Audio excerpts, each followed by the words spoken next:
Мен бұл әңгімені бір кісіден естігем. Өзі сол ауылдың маңында өскен адам.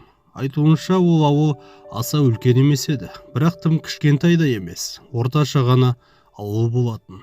Үйлері әртүрлі. Біреудікі саман, біреудікі кірпіш, кейбіреулер жаңа үй бастап қойған, бірақ бітірмеген. Ауылда мектеп бар еді, кішкентай. Бір дүкен болатын, және бір мешіт болатын. Адамдары қарапайым еді, таңертең тұрып тірлік жасайтын. Бірі өріске мал айдайды, бірі егін салады, бірі қалаға барып жұмыс істейді.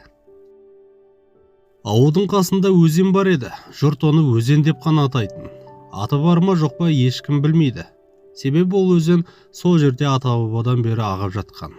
Балалары жазда шомылатын, мал су ішетін, қыста қатып қалатын, көктемде еріп сәл таситын, сосын қайта орнына түсетін.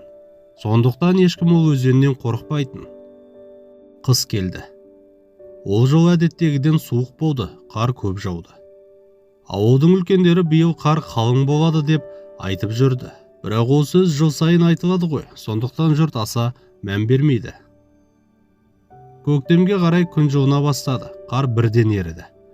Арасында жаңбыр жауды, жер жібіді. Сол күні де күндіз бәрі қалыпты еді. Адамдар жұмыста болды, балалар мектептен келді. Кешке қарай жаңбыр жауды. Қатты емес, кәдімгі жаңбыр. Ешкім апат болады деп ойлаған жоқ. Түн болды, адамдар ұйықтады.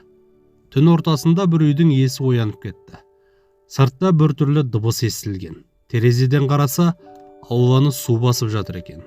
Алдымен жаңбыр ғой деп ойлады. Төсектен тұрып аяқ киімін киіп шықты, су тобықтан келіп тұр екен. Қазір тоқтайды ғой деп үйіне қайта кіріп кетті. Бірақ су тоқтамады. Жарты сағаттан кейін су көбейді, енді үйдің ішіне кіре бастады. Сол кезде ғана ол шошыды. Әйелін оятты, балаларын тұрғызды. Заттарын жинай бастады, бірақ қайда баратынын білмейді. Сыртта айқай шыға бастады.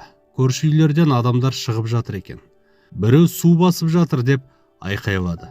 Сол сәттен бастап ауылда абыр-сабыр басталып кетті.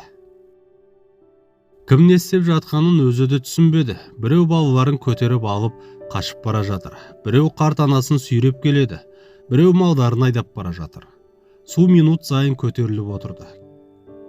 Көше көрінбей қалды. Жол жоғалды. Бір үйдің қабырғасы сықырлады, сосын қисайып барып құлады. Адамдар айқайлады, бірақ көмектесуге ешкім үлгермеді. Су қатты еді. Адамды алып кететіндей. Кейбіреулер шатырға шықты, жоғарыда қауіпсіз деп ойлады, бірақ су шатырдан тасып кетті. Балалар жылады, әйелдер дауыстап дұға оқыды, ер адамдар үндемей әрекет жасап жүрді, айқайлауға уақыт та жоқ еді. Бір үйдің жарығы жанып тұрды, ішінде адамдар бар екенін бәрі білді, бірақ жақындай алмады, су жібермеді.